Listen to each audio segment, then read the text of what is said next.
This podcast is brought to you by the one and only Dr. King Faisal Rehman, the man, the myth, the legend.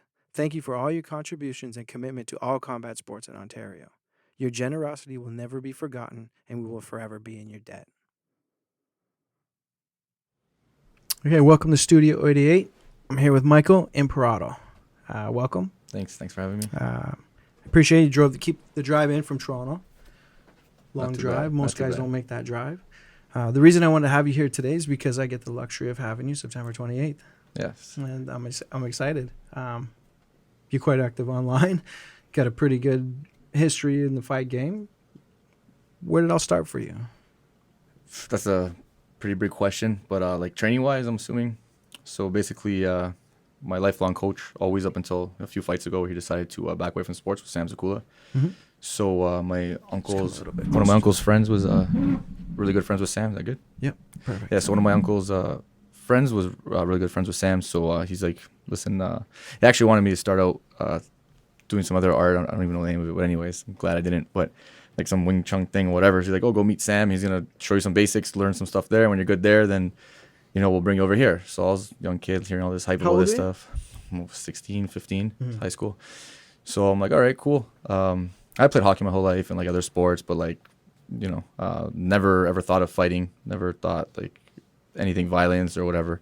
The little Gino kid, blonde hair, Kappa pants and shirt, and Typical Toronto Italian grew up on St. Clair and moved to Woodbridge, so typical. Oh, like, it's very, very Italian. yeah. Italian as it gets, man. I'm from Scarborough originally, so okay. that's why when I look at like the Woodbridge, I know the Italian area. Yeah. So you know how Kappa it is, pants and the exactly. Volkswagens. Yeah. Spiky hair and stuff. Now I don't have hair, but I did. So anyways, go down to meet Sam. See this young guy. Whatever I trained, and the first day I trained was with a girl, Olga, and she was a pro fighter. She was a purple belt. She was a Pan Am champ, and I remember her like putting it on me. I'm like, wow. I'm like, if this girl can beat me, I gotta learn this. So, and at the time, like my parents wouldn't drive me. I was living in Woodbridge, so I had to take a bus actually down the street from where I live, St. Clair and Oakwood, and there was a gym down there I never knew about, and that's where Sam was teaching. So I would take the bus like an hour and a half, 2 hours after school, go train for an hour or two, and take the bus an hour and a half home. Like my dad would always like get mad at me, like, what are you doing with this fighting, blah blah blah blah, whatever. I used to tell my friends, I'm like, man, this girl beat the shit out of me. You guys got to come try. And I'd bring my buddies down. They get beat up. They never come back. And I just kept going. I loved it. I've seen her go through a lot of guys that just came out from doing time, guys that thought they were hard and big and gangster and jacked up, whatever. And she put on everyone. So I didn't feel too bad. So I kept doing it every day. And like she took time and like showed me a lot of basics. And Sam also saw that, I was always coming every day and like I didn't have an ego. I was open to learning. And from there, I went to just competing amateur. After I started competing amateur, I started training with some pros. And like from day one when I met Sam, I told him I wanted to fight. And then so he brought like Adrian Woolley and stuff like that. And he's like, I don't know exactly what he said to him in the beginning, but later on I found out. He was telling him to put it on this kid and let him see what a real 35er feels like. So he did. And after that, I went to Sam, like, whenever you think I'm ready, just let me know, and I'd love to fight one day. So I just kept competing all over, whatever I kept training. It was a lot of fun. I met a lot of people and have like 160, 170 grappling matches. So I did all that in a couple of years, 2-3 years. Competed everywhere I could, like Florida, Naga, Grappler's Quest, Cali, New York, Pan Am's, so a lot of big tournaments, FILA trials for Canadian, stuff like that.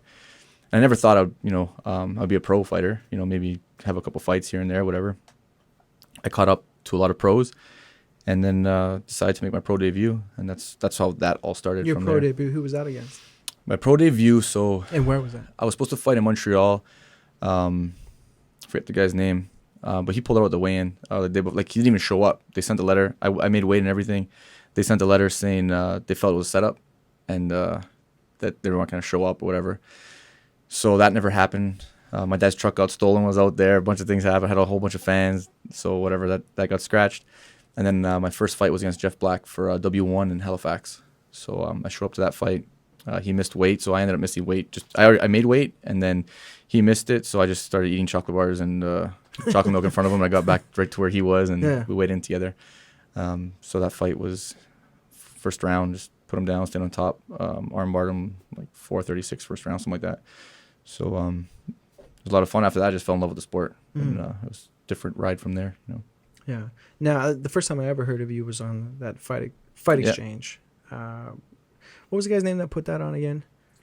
Aaron, that was the producer. Yeah, that's right. Because he had originally contacted me in the beginning because I had started doing pro shows, and they were gonna do the exchange so that the Japanese guys fought on the card. That was the second series, I believe. On the second series, yeah. You were on the first one. Yes, and who was on that with you? So the Canadian teammates was Nate Stark. Mm-hmm. That's who later on had a whole situation with, and it was girl Kara.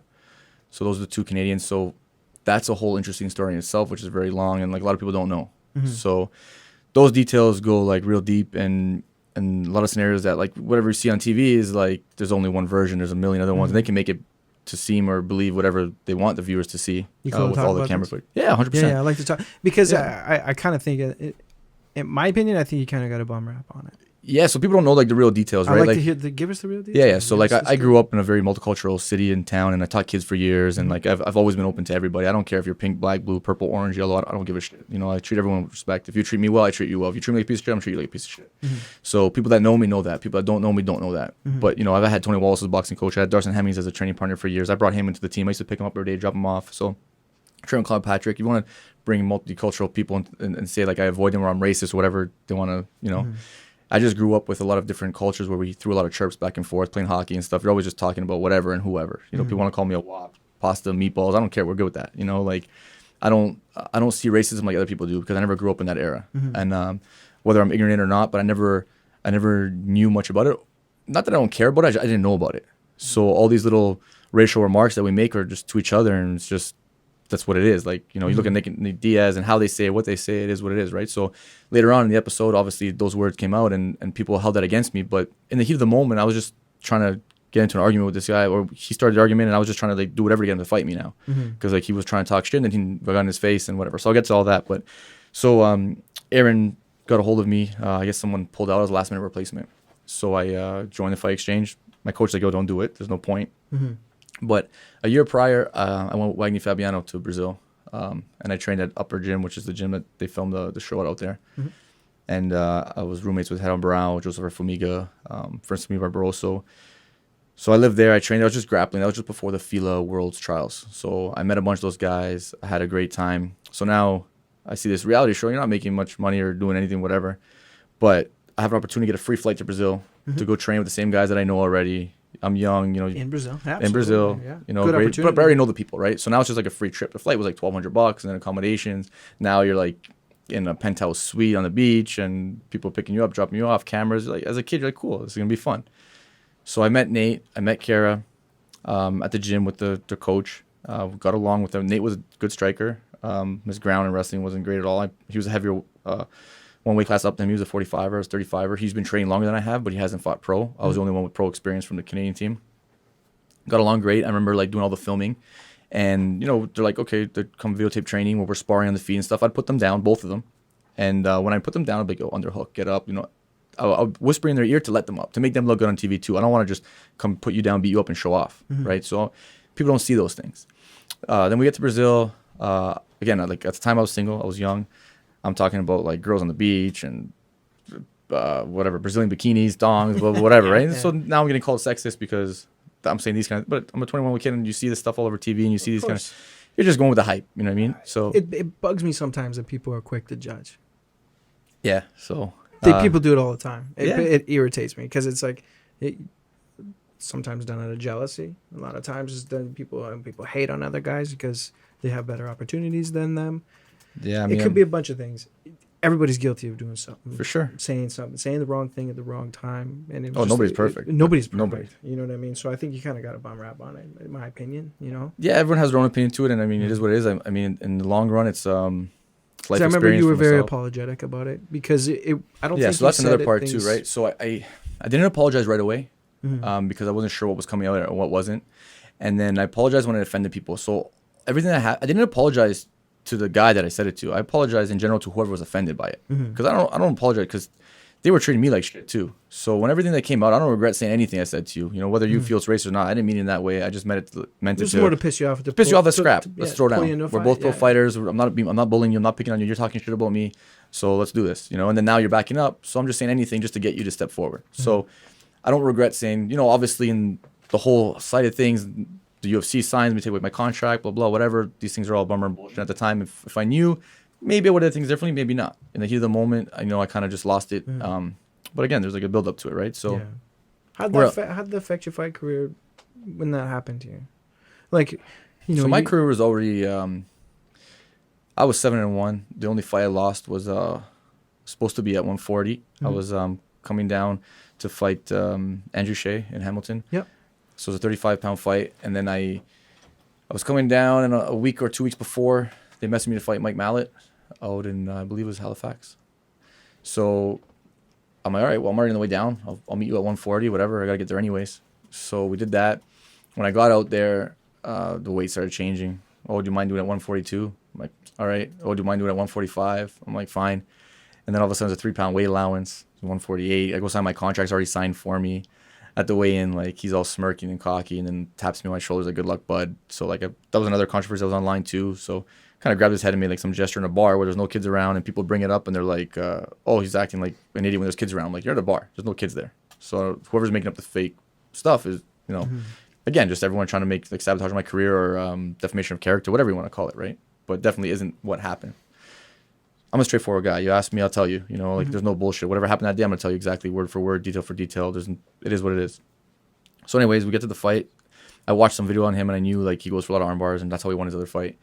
I'm like, this guy goes for an arm bar, man. I'm going to pick him up, drop him on his head, which is not technical, but I just want to kill this guy now. I don't even want to fight. I just want to kill him. So I come out hard. I come at him like I do with everyone. He threw a flying knee, landed. I ate that, no problem. Kept coming forward. I actually rocked him, dropped him on the ropes. It was in a ring, not a cage.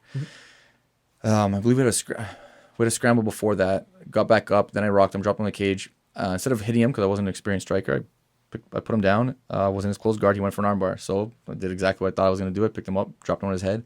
He kept the grip. I let go, and I ended up in a belly down armbar. So it was like 2.5 minutes first round. Like 2 schoolgirls rolling down a hill, like sloppy, like horrible performance. But I wasn't thinking. I was thinking like just anger and aggression, and it was stupid on my part, but live and learn. So that was my only loss. After that, I won 4 in a row. The last one was Jesse Arnett. Then the UFC. Well, I met my manager, Pat, and he's like, give me Pat 6 Wilson? months. Pat Wilson, yes. He's a good guy. Very good guy. Oh, so he's in town, actually, this weekend. Is he here or Windsor? He's supposed to come and whatever. No, he's here. He's in town. He messaged me for a hotel. Oh, okay. Yeah. So he's They're somewhere doing around. some He's kind of around here CrossFit somewhere. thing. Yeah, I think so. Good guy. Yeah, very good. So me and him never had a contract or anything. Always verbal. He always signed with everyone else, I believe. But with me, like, I was very straight with him. I had Sam help me. I had him, and I'm not greedy. And there's not that much money in MMA at the low level, so I don't care. Whatever. I'll give all my purse away and some to corners, friends, teammates, whoever helps me out. I'll give back whatever best I can.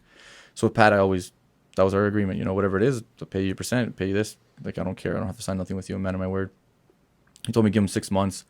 So a couple months go by, and I beat Jesse Arnett in a minute and like 9 seconds, and everyone's like, oh, he's nobody. And then after that, he goes and wins 11-0, like 11 fights straight, and smashing every 35er, like internationally and locally, whatever. So time goes by, and like I have my own construction company on the side, pattern concrete, stuff like that. So I was working for like 2-3 months. I just stopped. I didn't care about fighting. I'm like, listen, I'm 7-1. I don't know if the UFC's gonna sign me. I don't know where this is going. I don't know what's up with anything, whatever. So the reality show came out. All that stuff happened, which we didn't finish talking about. But anyways, we can get back to that. Yeah, whatever. Yeah, no big deal. Yeah, no rush. So they contacted me. It was like midnight, and I was stamping a customer's driveway, and they're like, "Oh, you want to fight?" I'm like, "Yeah, sure." When? It was like 2 days. I'm like, "No problem." And then I called Sam, told him. He's like, "Oh, you're crazy, blah blah. You should do it. They'll come back. Trust me." I'm like, "No. Like, I'm gonna do it." So I said yes. I just couldn't get my visa in time. I forget who the opponent was for that one. And then I was like butthurt. I'm like, man, they called, but like I'm not there, whatever. So I'm like, forget it, it's done. Like, who cares? Back to work. Didn't go back training at all. Like 2 or 3 weeks later, they messaged me to fight Mitch Gagnon. So then I was talking to my coach, and I had knee problems at the time, and like I was not feeling well, whatever. He's like, listen, bro, just don't do it, please. We went to like not a big argument, but a discussion. I was like crying on the phone, like I really wanted it, and then I'm like, all right, fuck him, listen to him. So I said no. So turned that one down. He said, they'll call you again. I'm like, fuck. All right. So 2-3 weeks later, they call again, and it was to fight Aljamain Sterling in Australia. A week's notice. So I called him. He was cornering Wooly somewhere. I called him with hopes that he'd say, yeah, whatever. He's like, listen, bro, let's just do it. Let's get it on. I'm like, all right, done. So I called Pat back. I'm like, yeah, bro, let's do it. So they sent the contract over. I signed it. So I thought I signed it. I sent it back. We're good. And then I announced it publicly. So once I announced it, some other fighters from like Hamilton, like not close to Toronto, whatever, kind of local, they started tweeting, oh, everyone retweet what I'm tweeting or whatever. They wrote on Facebook, everyone retweet what I'm tweeting. This guy's racist. UFC just signed a racist, homophobe, or whatever.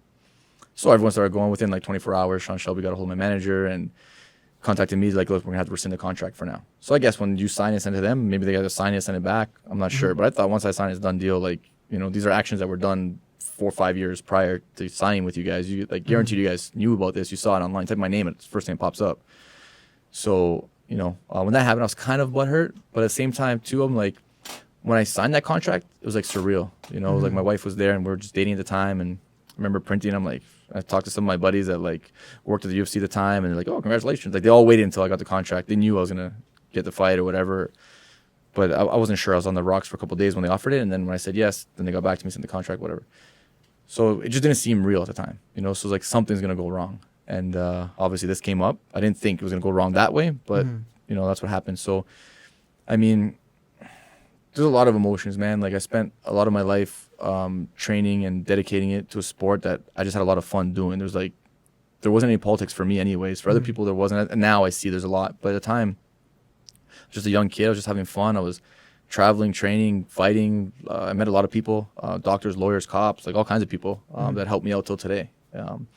So I looked at it like I want to move on, but I can't. It's like I have a cousin that he just signed to Montreal Canadiens. He played for like Philly, Ottawa, Buffalo Sabres before. I have another cousin that played for AC Milan Juniors, lived in Italy for 10 years. I was captain of a Crotone Serie B team. So these are my third cousins that like got to the highest level, but they performed there. I feel like I got to the highest level and I couldn't perform. So that ate at me a lot.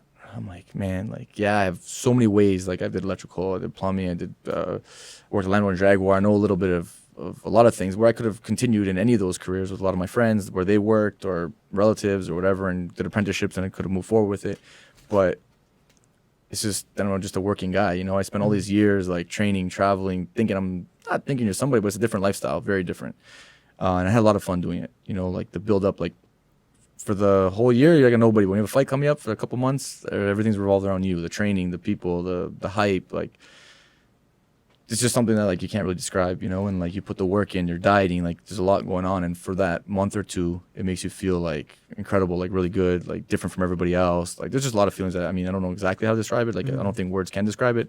But guys that have been through it probably know that for sure. That little bit of like fake fame, maybe local fame, whatever it is.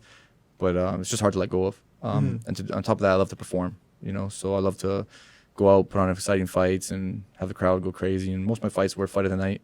You know, but you were supposed to fight back in July in Toronto, I was, and then that card didn't happen. Which I lucked out because I ended up snagging you. I ended up getting you on this card. Yeah. So that card, there's a few things a lot of people didn't know. I was partnering with Darren Cliff for that show. 2 years prior, we tried it, and then Hayashi was a hard ass at the time. Yes and no. You know, I know a lot of people said things about him. You probably worked with him. I haven't, but I know like he laid out the rules, and when he told us this is what it is, I'm like, all right. They're there, but you know what they are, so you got to follow them. Like I seen other promotions like that would post a card before they got approved and did things different than what he said. So I'm like, okay, I understand why he's being hard. And then obviously the matchmaking, I never got that far with him, so I don't know. But to me, it didn't seem that bad. It seemed like the rules were kind of strict, but they're doable, and I knew what it was, so we're gonna move forward. And then like venue had a problem with and stuff like that, so we canceled. And that venue was a great location, and I always knew about it. And in Toronto, like I know a lot of people have a lot of hookups. Club? Yeah, very, very good location for fights. Yeah, it's great. On a Sunday, they have like 4,500 people outside. So, I mean, if you sold no tickets just at the door that day, you know, there's only 1,000 seats inside. So, and a lot of people spend money over there. And it's a nice location on the lake, on the water. They have cameras, all those things included, whatever. Because it used to be the docks, right? It used to be a long time ago. I saw a kickboxing show there years ago. And Probably like Twin Dragon or something in the parking lot or something. It was long. It was inside. Oh, okay. And I remember this was probably back in 2007, I think it was, when it was the docks still. And I fell in love with it. I was like, this is so cool. Yeah, that time I was just never been there at that time, but like later on, probably. I was only there once or twice for like some Halloween festival, but never for a fighting event or anything. So. Yeah. But now, like, they renovated inside, and it's like... They do boxing there. I think they did a boxing event there. I think they did boxing, and I think they did like a pro wrestling show as well. Yeah. yeah, like it's a crazy venue and it's real nice. Mm-hmm. So it was something that I definitely wanted to do. Just things weren't working out. Things were coming last minute. Deposits, ticket sales, the card wasn't really coming together. I also have my own construction business. I was having a kid. I just had my son August 28th. Congratulations. So thank you. Is that your first kid? It's my second. Second. So yeah, I have my daughter Selena. She's 2.5, and now I have little Michael. So Oh, that's cool. yeah, so he's Fatherhood 2 weeks. changes you, eh? Does it? Yes and no. It changed me. I mean, it made me super soft. That's for sure. I don't drive 140 everywhere I used to go. Yeah, so doing the speed limit.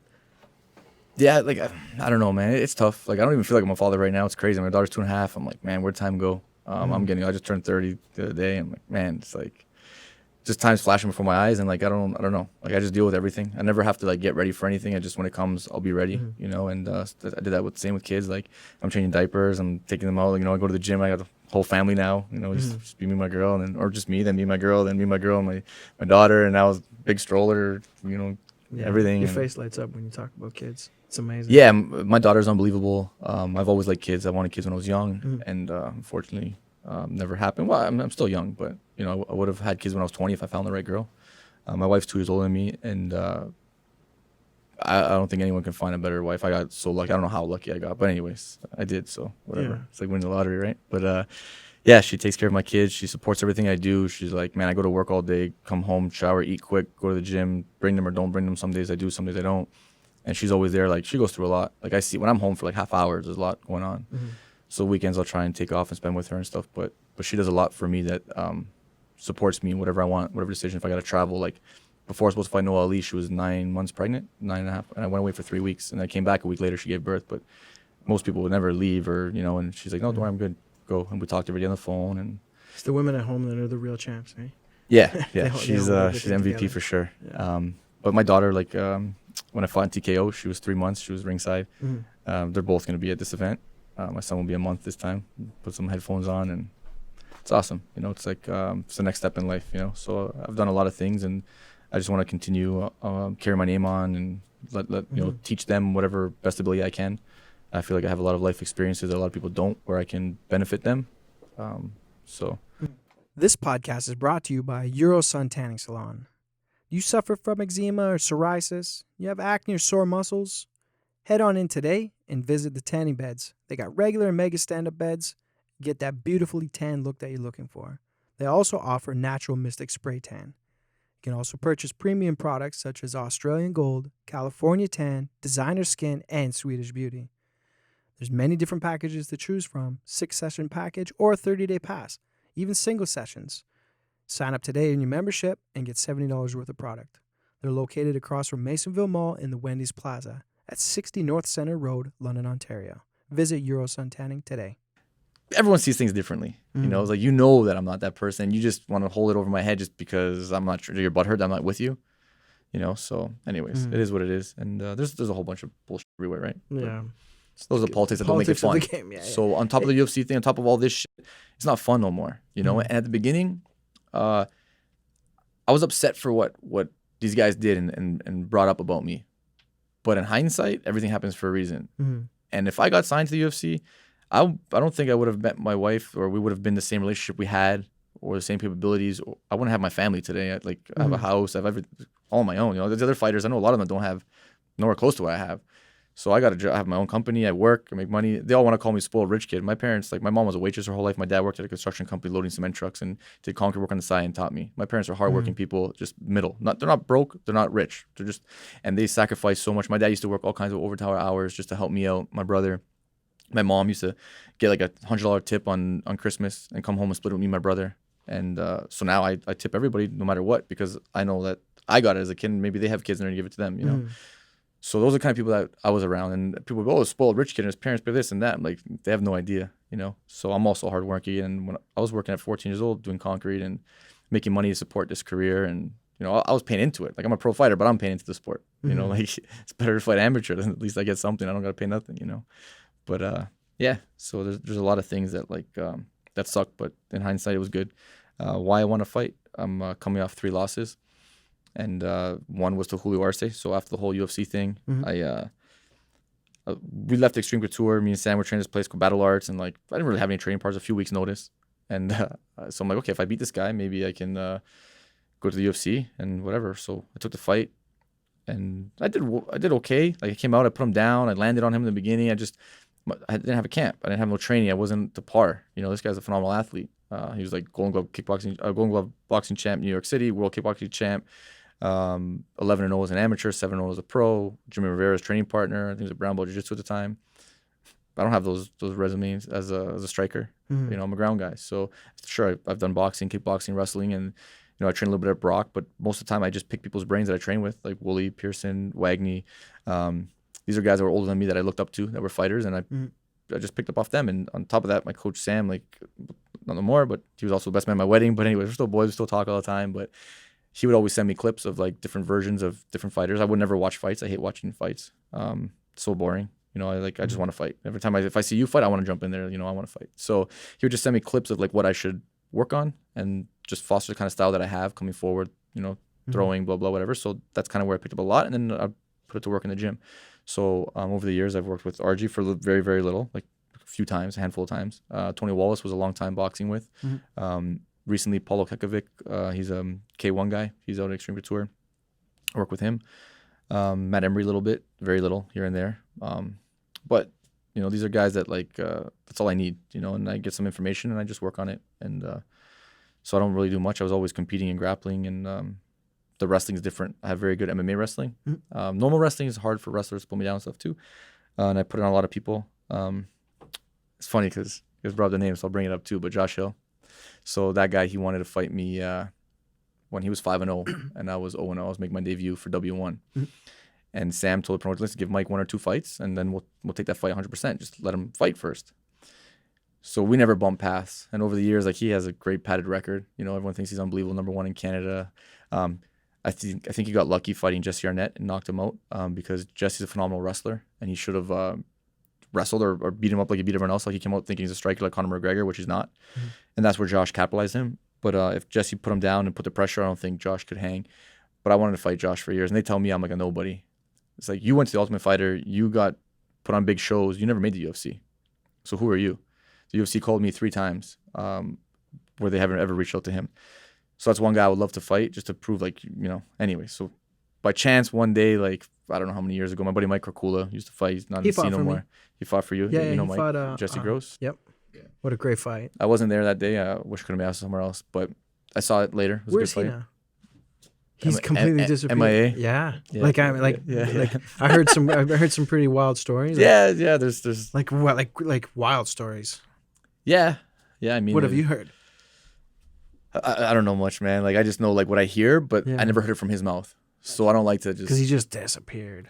Yeah. So he used to work with someone and do still whatever, alive, and though, then right? he's alive, 100%. Okay, Yeah, cool. people have seen him around and stuff, Yeah, and like okay. I think he's doing well, you know, from what I heard. But I haven't seen him in 5-6 years. So whatever happened with him, he just took off from the gym, and that was it. Like, he was supposed to fight Mike Mallet actually for excessive force, and he went out to Cali, and then that's it. He told Darren that he had a concussion. He was in the hospital for a few days, never got back to him, and the fight was off, and whatever. They didn't want him to fight, and then that was it. After that, his career was done. He was 5-0 or 6-0 or something. Yeah. He fought Gross on my first pro show. Yeah, I heard that was an awesome fight. I and saw it. Walking in the weigh-ins, shades on. Oh yeah, and he was late, and I was stressing because I was like, I was calling him. I'm like, hey man, like, you're supposed to be here for the rules meeting. Where are you? I was like stressing. I was like super stressed. It was my first show. Yeah. It was a lot of pressure, and then I didn't know him too, and he wouldn't return phone calls. He wouldn't get me back to me, and then Probably cutting all kinds of weight in the sauna. That's sick. oh, there was a whole getting ticket money from him was a headache. Okay. We had to go to the hotel Oh, the next day, like me and my man. business partners at the time, Yeah. and like say, hey man, like, you got to Yeah. turn the ticket money, and like you keep Yeah. saying, like, Yeah. He was next level, though, wasn't he? yeah, like and then he was good. Like, he was a good fighter, and that's what I mean. I was like, oh, and then he kind of explained it to me. He's like, oh man, I'm really sorry. Like, I just get, when the fights come up, I just kind of zone out. I go in these, I get it, man, but you make me nervous. I watched him like IV himself, like just go on YouTube and just IV himself, you know, like crazy. I think he but, lost you know, that fight with Gross. My opinion. in your opinion, but he won. In my opinion, I think he. I don't remember think he too did. much. I only watched it once. I remember it was a good scrap at the time. Yeah. But I think from what I remember him dominating. I don't know how long or how many rounds. Yeah. At one point, maybe whatever. I don't know. But again, like I don't watch too much He took fights. Gross's back for a long time, but wasn't really doing much with it. And I think it was just like the ravage of Gross. Like Gross wouldn't even stop punching him even from when he was on his back. Mhm. And I think he was completely fatigued. There was a lot of things that I saw on it. Yeah. Well, you were there. I wasn't. I just saw the videos. So I don't remember too much. But cage side, but it was a tight fight, and I think they both won watch finder. At the end of the day, they're both phenomenal athletes. They're both Absolutely. tough dudes. They both put on the line, so I respect both of them for sure. 100%. But to me, Mike was a good friend. He was a good buddy. We were friends for a long time, teammates. It would have been cool to see what he could have done with it too. Yeah, because he was very talented. Yeah, and he had one of those personalities at the weigh-ins with sunglasses on, all by himself. He didn't even come with the corner. Didn't care. Didn't even give a shit. Yeah. He was in a. At one point, then he started training with Sam. Then Sam was cornering him for a few fights. Yeah, I forgot where the trainer. I don't even know why his name came up, and I forgot where I was going with it. Yeah, sorry, I get distracted. That's what I mean. There's a million stories. There's so many things that. Who are you training with now these days?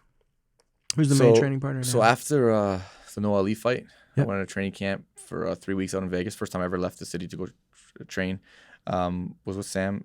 After that, so Noah Ali pulled out of the weigh-ins. Mm-hmm. Oh, sorry, not even the weigh-ins. The next day, like a couple hours before the fight, I was sleeping, getting ready to go to the venue. I was gonna wake up any minute, and then Sam woke me up. And he's like, "Hey, bro, I think you're off the card." I'm like, "What do you mean?" He's like, "They took your fight down." I'm like, "No." So I called the promoter. They didn't even call me or tell me anything. They were trying to set me up with someone else, like 45 or like way bigger, whatever. So I call him and they're like, "Yeah, his mom has gallstones." I'm like, or they just said his mom was in the hospital. I'm like, "Oh, okay." So I thought the worst scenario. I'm like, "Fuck, I hope the best for this guy." And then the next day I find out she had gallstones. I'm like, "You kidding me, bro?" It's like I know a lot of people had it. It's like a quick surgery. Listen, you do what you gotta do. But if you came to my hometown to fight me, I'm gonna go beat the shit out of you. I'm gonna show up to the hospital right after. Like hang with my mom for forever and don't worry about this no more. But anyways, so they turned that fight. And he's like, "Man, there's so much politics and crap at this low level." And he's like, "I'm just done." And he puts his heart and soul into everything. There's a lot of other things I'm sure that guide him that way. A lot of athletes like were with him when they left and they never gave him recognition he deserved. And a lot of unloyal people in the sport for sure. I was like the youngest and I felt like I was the last one left. So I always I didn't even want to fight like for myself. I kind of wanted just to get him there to give him the recognition he deserved, like a thank you back, So yeah, I fought for a lot of reasons, but yeah, that was a big part too. And so he kind of backed off, went to a couple of gyms, and now he's teaching at the UFC gym, and he's just coaching like fun. There's no politics for him, and he seems like he's in a happy place, and he always wears his heart on his sleeve, and he's always like yelling, screaming, cheering for his guys. Like if a ref makes the wrong decision, like he's the first one on it, So for him to take a break, he's getting old now too, 40 something. I know it's not that old, but it's still old, So he's just trying to settle down and do his thing, and he's happy. So I'm happy for him. So for me, as my training goes, I just try and make do. I train at Extreme. I have some training partners. My buddy Jay is with me today. We were partners back in the day, training together, and he was the last guy to win a Commonwealth Championship in Greco-Roman wrestling. So he's also talented. He was supposed to fight pro back in the day, and then I think he's slipped a disc or something wrong in his back, and he stopped for a bunch of years. And then so now he comes around, he hangs out with me, cornered my last couple fights. We travel to Vegas together, training camps. He's just like good motivation, and he knows my game and stuff. So we talk about a lot of situations and performances. Obviously, it's not the same as my lifelong coach, but it's a friend that's there and that knows me. Most importantly, because I've worked with a lot of people that just don't have any idea, and then they try and change my game plan, and like boxers try and keep my hands up. I'm like, but what if a guy goes for a takedown, or what if I gotta put the guy down, or and then kickboxer try and change my style. I'm like, that's not me, So like, you're not gonna teach an old dog new tricks. You gotta kind of know what I have and just make that better, work on the tools that I do have, right? But guys don't do that, so it's very hard for me to ever find another coach again. Like I've been out to Vegas, I trained with Drysdale's. I thought, he's very technical and very good guy and a lot of good technique. And he's the only one besides my coach that's like detail for detail, which I like, but he's out there, so I got to leave here or take my family with me, pay my bills here, pay my bills there. It's a lot, right? So I never really found like a solid coach that I'm, comfortable with or open with or I think is right for me. And at this point too, it's like I'm coming off 3 losses. So the Julio Arce fight. After that, I fought Xavier Alloway at again. I had 1,000,001 excuses, but that was my best performance that day, and we still went the distance. I felt I won that fight, and I also feel like now I remember why Kakula. I also feel like Xavier Alloway beat Josh Hill, and then Josh Hill got lucky in that decision. Then I feel like I beat Alloway, and he got that lucky decision. In the first round, I beat him for sure. Second round, I dropped him near the end. Could go back and forth. Third round, he out-jabbed me for sure. So I'll give the third round to him. Second round, flip a coin. But one judge gave every fighter, I think Ronson was on that card too, every fighter from Ontario a loss for every round. No Ontario fighter won a round on that card. I'm like, anyways. So that's that. So going back to that, one day Kakula brought me to Parabellum a while back. And so I went there to train once, and I did the class, and then they partnered me with Josh Hill. So this wrestler guy is phenomenal athlete. At the time, my striking sucked. Now it still sucks, but it's a lot better than it was before. I went from like 0 to 3, whatever. But at the time, it was a 0. On the feet, he wasn't really touching me. It was like 60-40. Wrestling, I give him my leg. He couldn't do nothing. On the wall, couldn't do nothing. I put him on the wall, put him down right away. You gave me his leg, I put him down right away. And I never grappled with him, which is my best aspect. And I beat him everywhere else. So for me, it's like, I should never have done that, because now this guy will never fight me. Also, Adrian Woolley hangs out with those guys a lot too, and a lot of guys from Iron Tiger. Dennis Purick, I was supposed to fight. He always turned it down. Last minute, they asked me the day before to fight him. I said yes. He still turned it down.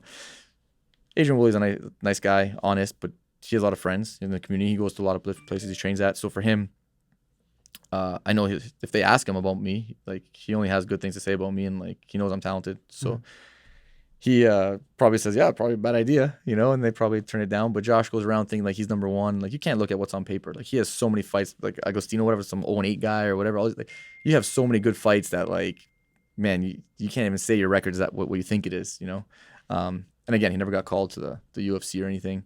So they try to make me seem like I'm nobody. He's the best. So that's one guy I would love to just beat up. He keeps tippy-toeing around it, whatever. So I'll stay in the sport as long as I can until I can fight him one day or figure it out, But yeah, that's why I brought up Kakula. That's right. But his came in, Wow, that's pretty wild. The so September 28th. September 28th. You're fighting Mike McClune. Yep. I'm saying that right. McClune. McClune. I'm not sure how to pronounce it, but yeah. Tough, young, hungry. It's a good fight. It's definitely a sleeper fight. Do you know anything about your opponent? It's the honest truth. Yeah, that's the whole point. That's why I want to talk to you. I'll fight anybody. I like the way you're. I'll fight anybody. Yeah. I fought in Montreal 135. A week later, I went to the Ultimate Fighter tryouts. I only had 2 fights. I thought they would let me go and try out, and then they wouldn't let me because I needed 3 or more and a winning record. So 2 weeks later, I was with Steve Sims in Montreal, and a guy pulled out the weigh-ins. I took a fight at 155. Day of notice. I beat that guy in a minute as well. So then I was 3-0. I called the UFC right away. I'm like, hey, listen, I just got a 3rd win. Is there any way? And there was no way, but I tried. So I'll fight anybody. I don't care. Like, I fought big dudes. I've grappled my whole life, amateur, absolute divisions, big people and stuff like that, whatever. So when I was training at Claw's gym, we went over to the 6th. They were supposed to partner up with Danny, which is, I guess, Mike's coach. Mm-hmm. And I seen this guy hitting pads and looked over, kind of looked cocky to me. I didn't know the guy. Kind of a little cocky, whatever. I don't know if he knew who I was. I didn't know who he was. I don't know who anyone was at that gym. So then, anyways, fast forward a few years, just a little while ago after my last fight, I went to go train at Toronto Nogi, just because they're affiliate with Drysdale's. So I trained with him in Vegas. So I'm like, okay, I'll just come meet these guys here and maybe, help them. They help me. Who knows, right? New bodies, new people. So on Friday nights, I have nowhere to train, so I go there. So I call them on a Sunday, like 2 months after my last fight. I was just on the couch the whole time. I just wanted to go train. I go down there and they're having a tournament, in-house grappling tournament. So I went, I competed. My buddy Jay came. I called Barry Sims. I'm like, bro, we got to do this. That's a team tournament. I need like 2 or 3 guys, So they all came out. Afterwards, Mike McClune came up to me and we started talking. So he knew who I was. Very nice, very polite, really good kid. So I was just friendly with him. Like, I was wrong when I first, like, I judged you without knowing you, and like, solid dude. So anyways, that was the only time I met him. I trained a lot of people that he trained with, but never him. So then for this fight, I saw the card was close to home. I'm pretty sure it was you asking me if I want to do a fundraiser at one point a little while back. Mm-hmm. And then I wasn't sure if it was just like show up somewhere or I didn't know what you wanted me to do. And then when I saw the fight card, I'm like, oh, that's probably what it was. I'm like, yeah, I would love to. And then it's close to home. I can bring a lot of family and friends and like people that over the years wanted to see me fight and they couldn't because it was always so far. So I wanted to fight the guy that he beat on BTC show. And apparently that guy was injured. So you want to take a break? No, we're good. Okay. No, yeah, with 2 minutes, with 3 minutes. Okay. So that guy's that guy was apparently injured, and then they brought up Mike's name. So I'm like, listen, I know the guy. I hate fighting people that are nice guys and stuff like that. I want to fight someone who's gonna get in my face, talk shit to me, start a war here. Let's go bang it out. So I'm like, listen, if he accepts the fight, I don't see him accepting it. If he does, no problem. Like, I'll do it. So left it on him. So I guess they reached out. From what I know, I'm not sure all the details, but from my point of view, they turned it down. And a week later, they came back and said yes. So I was shocked. I'm like, all right, cool. Let's do it. So I know he fought one guy, Joash Watkins, before out in Caribbeans or something like that. So I wanted to fight that guy. So that guy beat Mike, and I wanted to fight him. And then that show wasn't happening out there, so we were trying to bring him to Darren's show in Excessive Force in Alberta. And then something happened with the paperwork, the traveling didn't happen. So I watched that fight of them too. And then I briefly watched the last fight on BTC, which is not much. So I know he's a little taller than me. I know he's long. I know he's a striker. But I haven't seen him in the grappling scene. You know, I don't think he can wrestle like I can. I don't think he's ever fought anyone like me. Even though I'm a 35er, I cut a lot of weight, you know, so don't think I'm small or weak or whatever, right? So that fight is just, listen, let's go in there and just fight. You know, like I fought Julio Arce was well-rounded everywhere.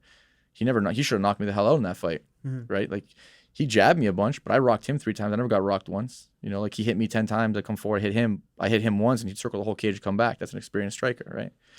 Where for me, I just keep staying in your face, and I keep throwing. And, like, in my career, no one's ever knocked me out. No one's ever dropped me. No one's ever rocked me. So I look at a fight like, how are you going to beat me? You know, no one else did. I doubt you're going to. So, yeah, he's young. He's up and coming. He's hungry. Great. But, you know, I fought Xavier Alloway. I fought Julio Arce. I fought Jesse Arnett, Dimitri Wardenberg. A lot of seasoned guys that are really good. Veterans. They didn't stop me. Yeah. So how can I beat you? I have a lot of ways I can beat you, you know, and don't get it twisted. Like, I'll stand in your face and I'll throw.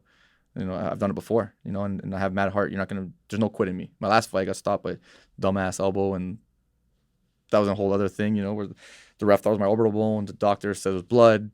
So it was like, no, and then all of a sudden it was doctor stoppage, you know, so it was just another bullshit thing. So all these things combined with my whole story, everything just, man, like, I've been on the highs, lows of lows, and like, the sport's very depressing, and like, and it sucked everything out of me. It took a while for me to find myself. My coach is not around no more.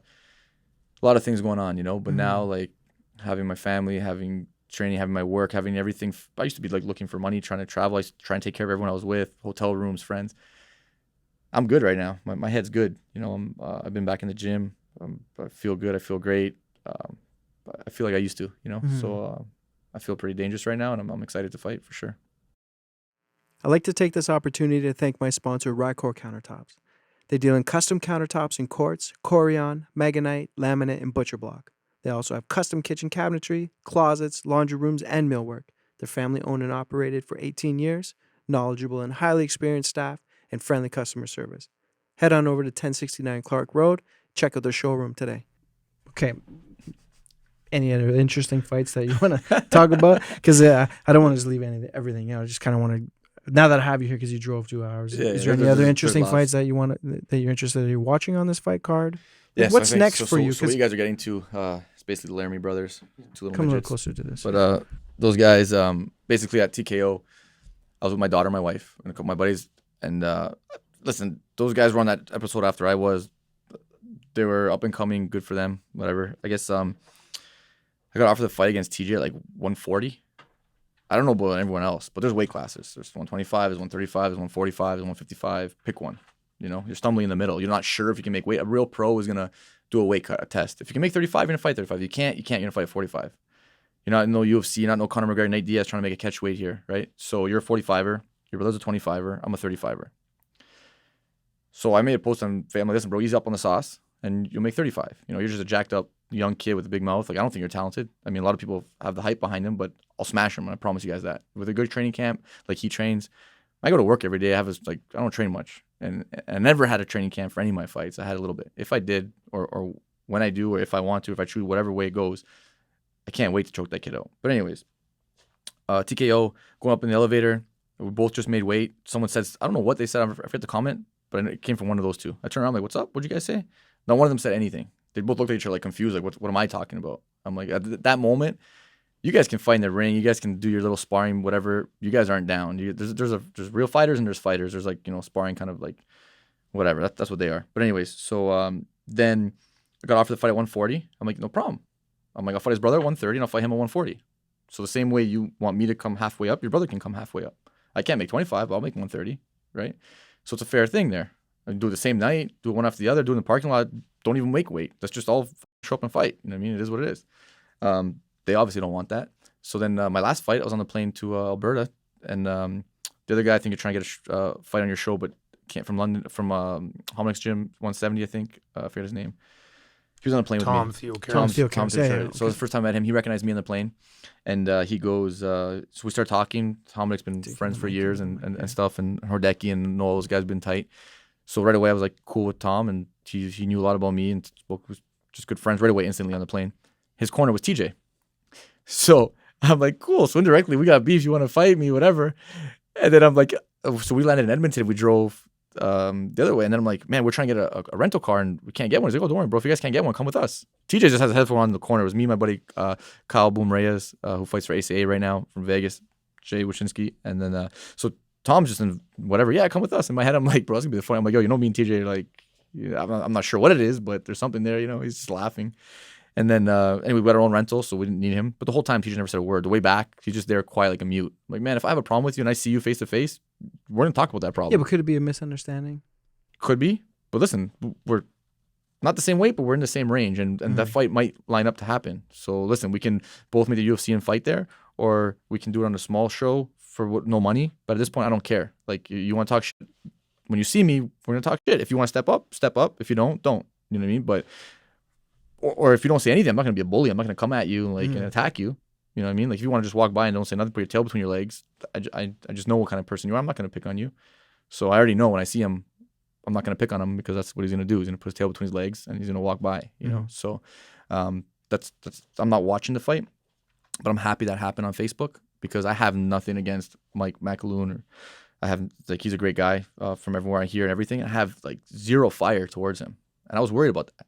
But then this thing came up. I'm like, perfect. I'm gonna take my anger out from these little things over here and I'm gonna put it on you.